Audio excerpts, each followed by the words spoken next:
The first time I realized someone was taking my firewood, I didn't even think theft. I thought I was losing my mind. I'd stacked it neatly by the side gate, the same way I always did when the weather turned cold, and the pile looked off. Not dramatically smaller. Just wrong enough to make me pause. Then the reminder showed up. It wasn't a letter in my mailbox, not yet. It was her, drifting down the sidewalk like she owned it, the kind of neighbor who had a talent for turning a casual walk into an inspection. She lingered near my driveway, eyes trained on my yard like she was mentally measuring violations. I didn't have to hear the exact words to know what was coming. I could read the shape of it in her posture. Rules, consequences, and the confident certainty that she was the one appointed to deliver them. I nodded, kept my face neutral, and went back inside. I told myself it was just another day of homeowners association drama, the kind that comes with buying into a place where uniformity is treated like safety. The next morning, I checked the wood again. Another small gap. A couple pieces missing from the top layer, like someone had reached in quickly and grabbed what they could carry with one arm. I tried to be logical. Wind, settling, maybe I'd miscounted what I brought in. I started pulling from the stack only from one end, keeping the other end untouched so I could tell if it shifted. That night, I noticed the untouched side looked like it had been combed over. 2 days later, she appeared again. Same slow pace. Same inventory eyes. This time, her gaze landed right on the woodpile and held there, like she wanted me to feel it.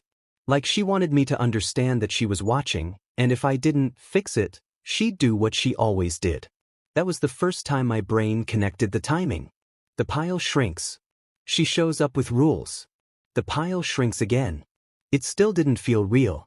People didn't just steal firewood out of a neighbor's yard in a quiet subdivision. Not with streetlights, not with houses close enough that any noise should carry. But this wasn't about need. This was about power. In our neighborhood, we had a neat little handbook of expectations. Trim the hedges, keep the trash bins out of sight, no lawn ornaments taller than a certain height, no boats parked in view. I'd skimmed it when I bought the place, the way most people do. I wasn't reckless. I wasn't the guy with a broken-down car on blocks. The woodpile was practical. I had a small fireplace. Winter meant I used it. I kept the stack tidy, back from the sidewalk, behind my fence line, and I covered it when it rained. It wasn't an eyesore, but it was wood, and wood wasn't landscaping. A week into the shrinking pile, I got my first real piece of paper, a dated notice with the HOA letterhead, printed like it was a court summons. It cited a storage rule and included a photo someone had taken from the sidewalk, angled to make the stack look bigger than it was. It also had a line that stuck in my head: repeated violations may result in fines. I stood there in my kitchen, reading it twice, and feeling something sour settle in my stomach. Because if she was the one complaining and my wood kept disappearing, then she wasn't trying to get rid of the woodpile by making me move it. She was trying to punish me while helping herself. I pulled out the community guidelines and actually read the section the notice referenced, the CCR section number printed right on the page. It didn't say, no firewood. It said outdoor storage must be orderly, screened from view, and limited in duration. Vague enough to be used like a weapon, but not specific enough to convict me if I played it smart. I took photos of the woodpile from multiple angles. I measured the footprint with a tape measure, not because I enjoyed it, but because I could feel where this was going. I printed the notice and wrote the date at the top in bold marker, then slipped it into a folder like I was building a case file. Then I did the simplest thing I'd been avoiding. I started counting.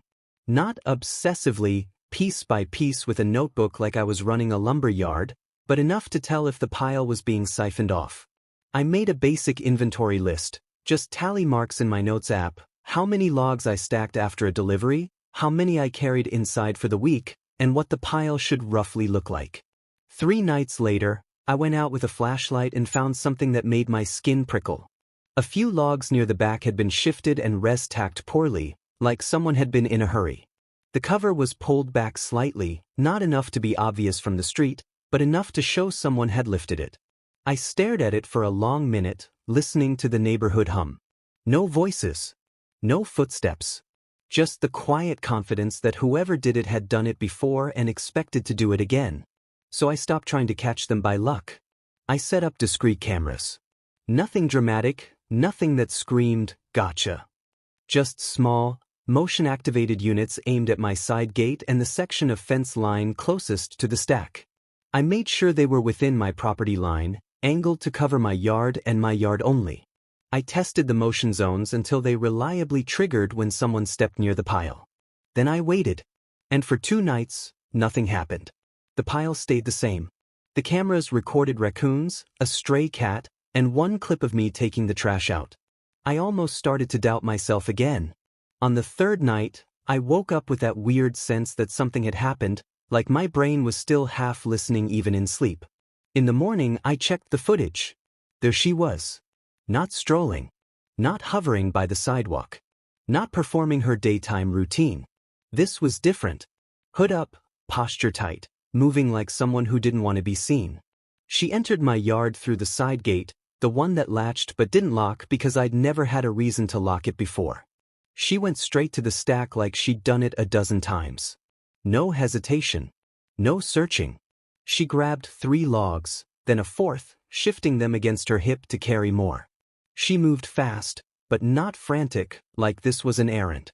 And then she left, heading back the way she came, out of frame.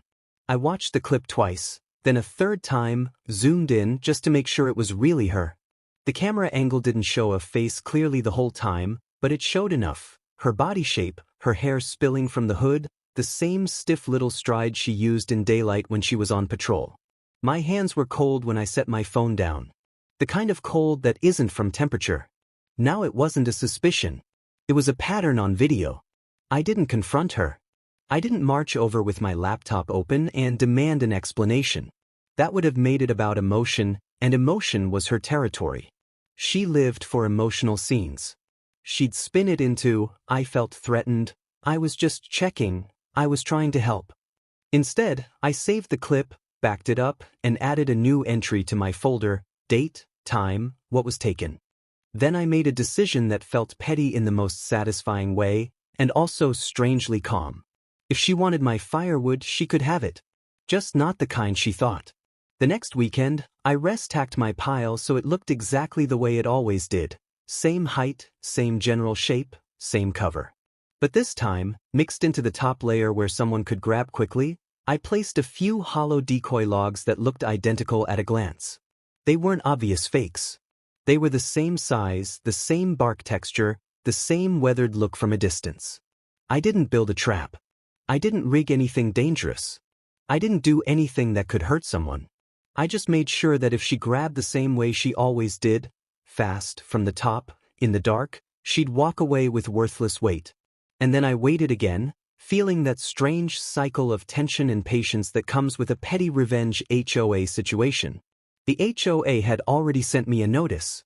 The next step, if she kept complaining, would be fines. Money had a way of making everything feel urgent, and she knew it. 2 nights went by. The cameras caught nothing but shadows and animals. On the 3rd night, the motion alert buzzed my phone at 1:17 a.m. I didn't jump out of bed like a cartoon. I sat up slowly, heart pounding, and opened the clip. The night vision turned my yard into a grainy black and white stage. There she was again.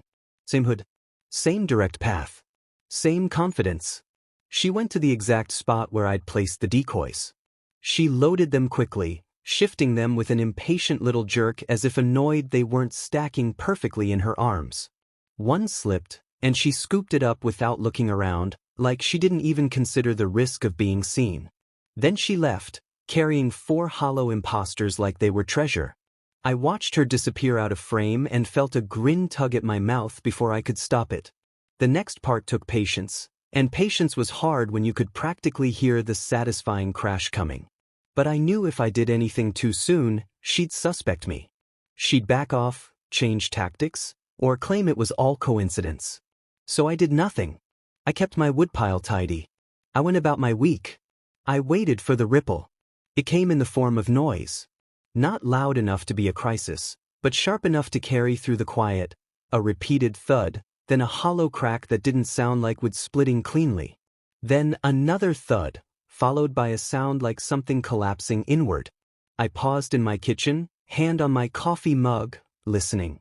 A few minutes later, I heard a different kind of noise, frustrated scraping, like someone trying to force something to behave the way it was supposed to. I didn't go outside. I didn't peek over the fence. I didn't give her the satisfaction of knowing she had an audience.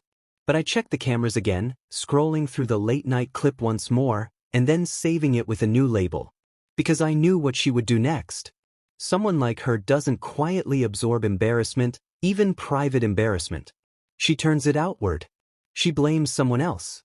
She escalates. And sure enough, 2 days later, another HOA letter landed in my mailbox. This one wasn't just a reminder. It was sharper. It referenced ongoing noncompliance, claimed my woodpile was attracting pests, and warned of an inspection window if the issue wasn't corrected. It even included a line about community standards, like my yard was lowering property values by existing. I stood there with the paper in my hand, feeling the pieces click together.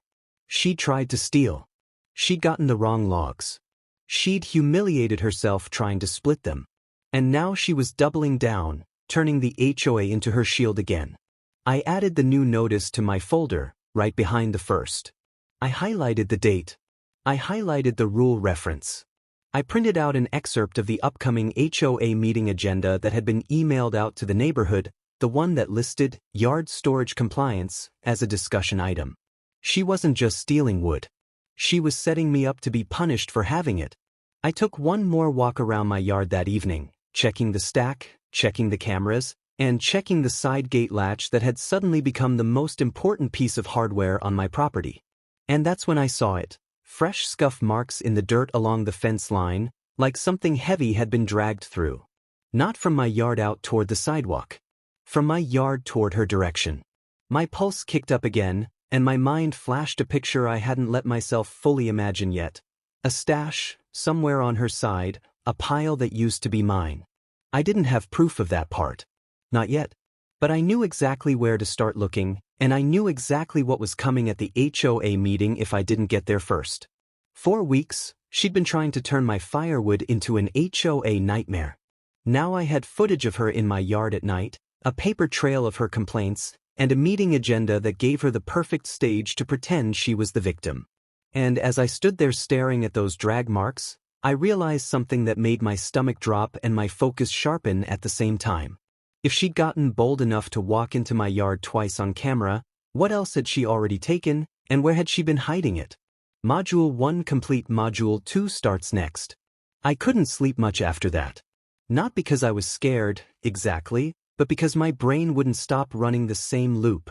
Drag marks, her late-night clip, the inspection window threat, and the way she'd escalated the moment she felt embarrassed. It was classic. When she couldn't control me directly, she tried to control the process around me. She'd use the HOA like a weapon, because in her mind, paperwork made her righteous. The next morning, I made coffee, opened my folder on the kitchen table, and did what she never expected me to do. I prepared. I printed out still frames from the security clips, not because I needed to make a collage, but because a board doesn't like watching long videos when they think a homeowner is being dramatic. I grabbed the clearest moments. Her entering my side gate, her lifting logs, her leaving with an armful. Each image had a timestamp in the corner. I wrote the date beneath each one. I also printed my inventory list, the simple tally that showed when I rest-tacked, what I used, and what went missing. It wasn't perfect down to the last log, but it didn't need to be. It showed the pattern, missing after her visits, missing after the first HOA notice, missing before the second. Then I pulled the CCR section again and highlighted the parts that mattered, not the parts that were vague enough to be twisted. The rule about outdoor storage being orderly and screened wasn't a ban. And if the board wanted to pretend it was, I wanted that in writing, on record, in front of everyone. Last, I stapled the HOA notices together and clipped the agenda excerpt behind them. Seeing yard storage compliance listed like a public trial was its own kind of motivation. If she wanted a stage, fine. I just wasn't showing up empty-handed. The retaliation didn't stop at paper. Over the next couple days, I noticed little changes in the neighborhood temperature. People who usually waved kept their eyes forward. A couple neighbors stared at my side yard a second too long when they walked by. The kind of stare that says, "I've heard something, but I don't know what's true." She was talking. She was doing what she always did, spreading the story in a way that made her sound like the community's last line of defense. She didn't need to mention the theft. She'd frame it as concern, as standards, as some people don't respect the neighborhood. It was the same playbook, just with different props. And that's the part that made my jaw tighten. It wasn't enough for her to take my wood. It wasn't enough for her to file complaints. She wanted social pressure too. She wanted me isolated, embarrassed, pushed into compliance because it felt easier than being judged. That's what turned it into a real Karen neighbor drama situation. Not the stealing itself, but the confidence that she could rewrite reality and the neighborhood would just accept it. So I kept my own reality clean. I moved the woodpile slightly deeper into my yard, still tidy, still covered, still on my property. I added simple screening, nothing flashy, just enough to make it clear I wasn't ignoring the rules. Then I locked the side gate. I also did one more thing. I walked the perimeter of my fence line, staying on my side, looking for any new signs of dragging or shifting.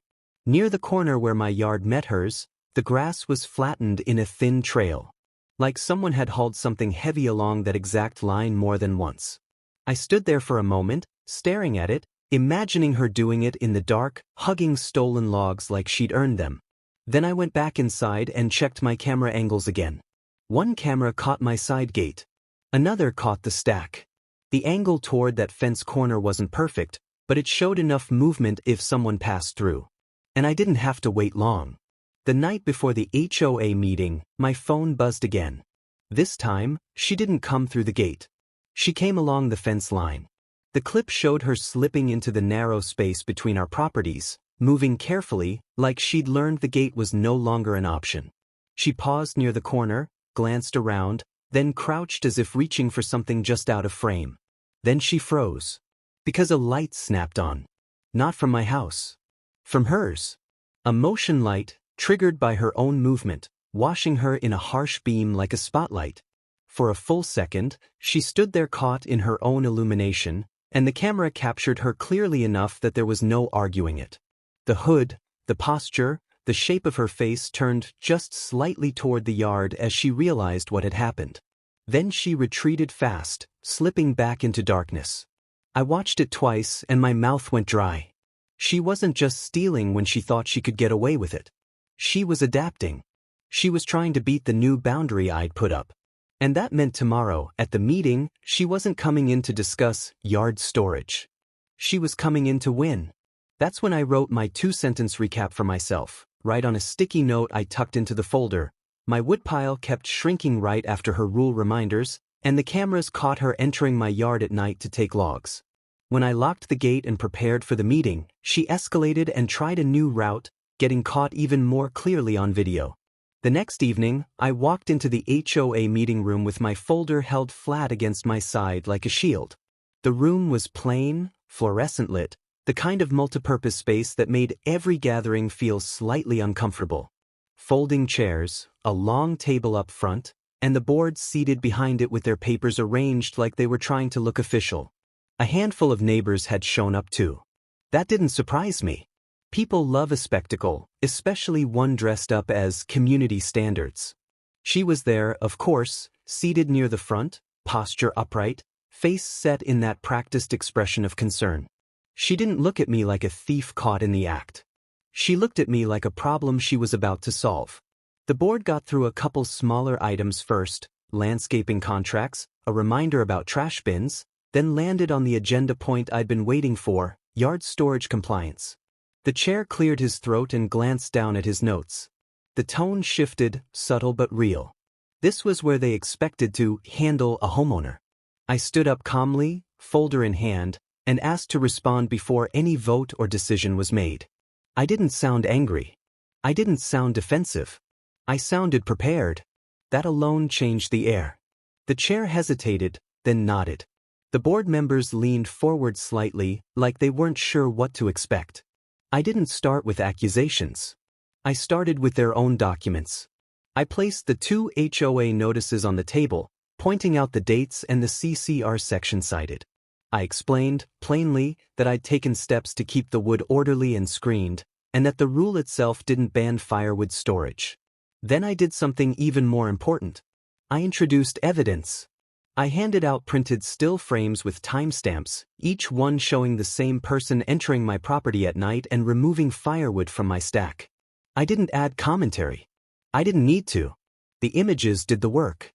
A couple board members blinked, their eyes flicking between the papers and me. One neighbor in the audience shifted in their seat, suddenly interested in a different kind of story.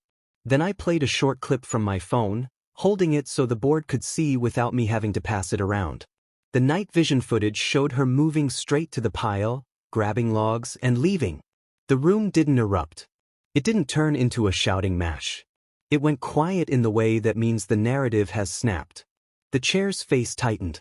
Another board member looked down at the papers again, like they hoped a closer read would change what they'd just seen. And she? She stayed still, but the stiffness in her posture changed. The confidence dimmed just slightly, replaced by something sharper. Calculation. I kept going. I showed my inventory list and explained that the missing wood aligned with the complaint timeline. I didn't call it theft in a dramatic way. I used simple language, unauthorized removal from my property, documented on camera. Then I referenced the agenda excerpt and pointed out that the yard storage issue had been raised repeatedly by the same person. I didn't even have to say her name. Everyone knew who I meant. At that point, the chair asked the question the room was thinking. Could I identify the person in the footage? I didn't point across the room like I was in a courtroom. I just slid the final still frame forward, the one triggered by her own motion light, where her face and hood were visible in the bright wash. It was unmistakable. A neighbor behind me inhaled sharply, the kind of involuntary reaction you can't fake. The board members exchanged glances. Not the polite, procedural kind. The kind that says, we have a bigger problem now. Because the meeting was no longer about whether my woodpile offended anyone's eyes. It was about whether the board was going to ignore video proof of misconduct by the very person who had been pushing complaints. That's when she tried to reclaim the story. I could see it in the way she shifted forward, ready to speak, ready to frame it as misunderstanding, ready to wrap herself in concern and pretend the footage wasn't what it was. She was the loudest complainer for a reason. She knew how to dominate a room. But the chair held up a hand, cutting off the momentum before it could build. And that, right there, was the turning point. Because for the first time, the board wasn't giving her the floor automatically. They were looking at her like a liability. One board member asked for a moment to review the CCR section again. Another asked if I had copies of the footage saved. I told them yes, and that I could provide it if the board needed it for the record. I didn't offer advice. I didn't threaten action. I didn't escalate beyond what I'd already brought in. I just let the evidence sit there, undeniable, heavier than any argument she'd ever made about standards. After a brief, tense pause, the chair spoke again, slower this time. He said the board would not be discussing fines against me, given the new information. He said the complaint would be considered invalid pending review. Then he looked directly at her and said the board needed to address the unauthorized entry and removal of property. Her face tightened further, the mask slipping in tiny cracks. Another board member suggested restitution, replacement of the missing firewood value, based on a reasonable estimate. I didn't have to jump in with numbers. I'd already documented deliveries and quantities, and the board could see I'd kept the situation grounded. Then came the part I'd been hoping for but hadn't counted on. The board addressed harassment. They referenced the repeated complaints, the timing, and the misuse of the process. They stated, clearly, that continuing to file complaints in bad faith could result in consequences under the HOA's own conduct guidelines. In other words, they weren't just shutting down her theft. They were shutting down her favorite weapon. That's when her control finally broke, not into a scene, but into something worse for her, visible humiliation. Not because anyone laughed. Not because anyone shouted. Because everyone could see what she was. A neighbor who'd avoided me earlier in the week wouldn't meet my eyes, suddenly realizing they'd been fed a story. Another neighbor stared at the board papers like they were watching the rules shift in real time. The chair concluded the agenda item with a firm statement. My woodpile, as screened and orderly, was acceptable. No fines.